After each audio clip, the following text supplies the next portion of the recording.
एक क्वेश्चन है जो अक्सर ही और बार बार मुझसे व्हाट्सएप पे मेरे व्यूअर्स पूछते हैं या मेरे वीडियो के कमेंट सेक्शन में वो पूछते रहते हैं कि मैम प्राइवेट पार्ट्स को गोरा कैसे बनाया जा सकता है, उनका कालापन कैसे दूर किया जा सकता है और क्या ये पॉसिबल भी है। तो मैंने सोचा कि मैं वीडियो ही बना दूं इस पर और जिससे आपकी रियल में मैं हेल्प कर सकूं। मैं हूं डॉक्टर कंचन शर्मा और आप देख रहे हैं आस्क हेल्थ गुरु। इस वीडियो में हम बात करेंगे कि क्यों हमारे प्राइवेट पार्ट्स जो होते हैं वो बॉडी के मुकाबले वहाँ पे ज़्यादा कालापन होता है। और मार्केट में बहुत सारे प्रोडक्ट्स हैं उन्हें गोरा बनाने के लिए, लेकिन आप ऐसे ही कोई भी प्रोडक्ट वहाँ पे यूज़ ना करें क्योंकि वो एक सेंसिटिव एरिया है। तो मैं आपको बताऊंगी ऐसी इफ़ेक्टिव रेमेडीज़, साथ ही ऐसी डाइट जो आप फॉलो करेंगे तो काफ़ी हद तक वहाँ का कालापन आपका साफ़ हो जाएगा। लेकिन सबसे पहले मेरे चैनल को सब्सक्राइब कर लें और बेल आइकन ज़रूर दबाएं जिससे आपको लेटेस्ट नोटिफिकेशन मिलते रहें।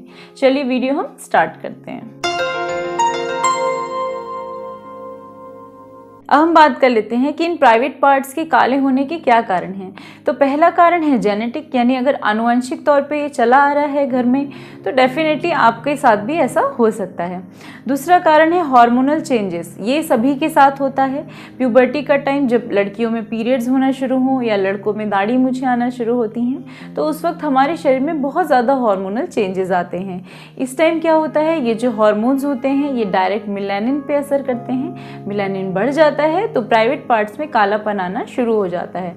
ये बिल्कुल नॉर्मल है थोड़ा बहुत कालापन आना। प्रॉब्लम कब आती है, जब वहाँ पे ज़्यादा ही कालापन हो जाए।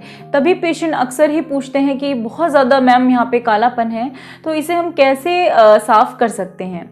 तो वो तो मैं आगे बताऊंगी। इसके अलावा क्या कारण हो सकता है, वेट, अगर आप बहुत ज़्यादा मोटे हैं तो भी ऐसा हो सकता है। या फिर फ्रिक्शन, देखिए फ्रिक्शन यानी कि आपस में स्किन की घिसड़ होना। अगर आप टाइट अंडरगारमेंट्स पहन रहे हैं तो वहाँ पे स्वेटिंग होगी, वहाँ पे डेली फ्रिक्शन होगा तो इस वजह से कई बार स्किन काली हो जाती है। या अगर आप बहुत फैटी हैं तो दोनों जांघें ऐसे आपस में रगड़ेंगी तो वहाँ पे भी कई बार लोग कहते हैं कि बहुत ज़्यादा कालापन है। तो कुछ कारण ये हो सकते हैं। इसके साथ ही प्रेगनेंसी एक बहुत बड़ा कारण है। प्रेगनेंसी में पता ही है कि कालापन आना शुरू हो जाता है उस एरिया में। साथ ही ब्रेस्ट में भी कालापन आना शुरू हो जाता है, पेट में आना शुरू हो जाता है। लीनिया नाइग्रा नाम की एक काली लाइन पेट में हो जाती है। तो कुछ कारण तो ये हैं। साथ ही अगर डायबिटीज़ हो आपको, यानी कि अगर आपको लगे कि हाल फिलहाल में आपके कुछ एरियाज काले पड़ने लगे हैं या वो प्राइवेट पार्ट हो या और कहीं पे, तो डेफिनेटली आप अपना शुगर का टेस्ट कराएं। और एक और कारण जो मुझे कई पेशेंट्स ने खुद बताया है कि मैम पहले यहाँ कालापन नहीं था लेकिन हमने हेयर रिमूविंग क्रीम यूज़ करनी शुरू की और तब से हमें बहुत ज़्यादा कालापन महसूस होता है। तो सबसे पहले तो उस एरिया में हेयर रिमूविंग क्रीम यूज़ करना मेरे हिसाब से तो इतना सेफ नहीं है क्योंकि उसमें काफ़ी सारे केमिकल्स होते हैं। तो एक कारण ही मैंने अक्सर ही सुना है पेशेंट से कि हेयर रिमूविंग क्रीम यूज़ करने से वहाँ पे कालापन आ गया है। तो अब हम बात करेंगे डाइट की। ऐसी क्या डाइट आप लें कि वहाँ का कालापन आपका दूर हो जाए। ग्लूटाथायोन रिच डाइट आपको लेनी है। ग्लूटाथायोन रिच डाइट, ग्लूटाथायोन क्या करता है, ग्लूटाथायोन टायरोसिनेज नाम का एंजाइम होता है जो कि मेलानिन को बनने में हेल्प करता है। तो उस एंजाइम को वो कम कर देता है। जब कम कर देता है तो मेलानिन को भी वो कम कर देता है और आपका जो होता है स्किन लाइटनिंग होती है। तो ग्लूटाथायोन किस चीज़ों में है ये जान लें। सबसे पहले तो दालों में ग्लूटाथायोन पाया जाता है, उनमें भी सबसे ज़्यादा किस में पाया जाता है, छोलों में, यानी काबुली चना इंग्लिश में जिन्हें चिक पीस कहते हैं। इसके अलावा ब्लैक आइड लेंटिल जो होता है यानी कि लोबिया, उसमें बहुत ज़्यादा पाया जाता है ग्लूटाथायोन। सब्जियों में पालक है, गाजर है और पत्ता गोभी है, फूल गोभी है, ब्रोकली है, इन सब में ग्लूटाथायोन होता है। यानी विंटर्स में हमें जो भी सब्जियां ये मिलती हैं आसानी से, इन सभी में ग्लूटाथायोन है। साथ ही सल्फर रिच फूड यानी कि लहसुन प्याज दोनों में ग्लूटाथायोन पाया जाता है। और फ्रूट्स में एवोकाडो और मेलन में भी ग्लूटाथायोन होता है। तो आप अपनी डाइट में इन चीज़ों की मात्रा को आप बढ़ा दें, रिजल्ट आपको खुद ही दिख जाएगा। 7 से 10 दिन में आना आपके सामने रिजल्ट शुरू हो जाएगा। अब हम बात कर लेते हैं ट्रीटमेंट की। तो आपको लेना है दही और मुल्तानी मिट्टी, दोनों ही नेचुरल हैं। ये बिल्कुल भी नीचे वजाइना की पीएच पे कोई असर नहीं डालते, बिल्कुल सेफ हैं। तो आपको लेना है दही और मुल्तानी मिट्टी। लगभग 1 से 2 चम्मच आप मुल्तानी मिट्टी लें और दही उतना मिलाएं जिससे कि ये एक पैक जैसा बन जाए।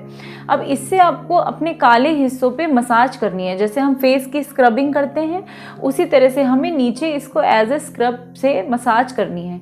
बहुत हम इसमें हार्श कंटेंट नहीं ले सकते क्योंकि वहाँ की स्किन बहुत सेंसिटिव होती है। तो दही और मुल्तानी मिट्टी वहाँ के लिए बहुत इफ़ेक्टिव है। आप इजीली नहाते वक्त आप वहाँ मसाज करें 2 से 3 मिनट और फिर वॉश कर लें। जब आप नहा लें उसके बाद आपको वहाँ पे अप्लाई करना है कुमकुमादी तेल। बहुत सारे ब्रांड्स के आजकल मार्केट में अवेलेबल है। आयुर्वेद में इस तेल का वर्णन है। इसमें केसर होता है, केसर वर्ण होता है, यानी कि आपके कंप्लेक्शन को लाइट करता है। तो इसका भी बहुत अच्छा रोल है। तो ये बहुत ही ईजी है, इसको आप फॉलो करें, कम से कम 1 महीना आप इसको फॉलो करें। इसके अलावा कुछ बातों का बिल्कुल ध्यान रखें। आप बिल्कुल टाइट और नायलॉन के सिंथेटिक ऐसे अंडरवेयर्स ना पहने, कॉटन के पहने, थोड़ा सा ढीले पहने। इसके अलावा जब भी आप वहाँ पे अपने हेयर रिमूव कर रहे हो, पहले तो क्रीम मैंने यूज़ करने को मना किया है, इट्स नॉट सेफ़।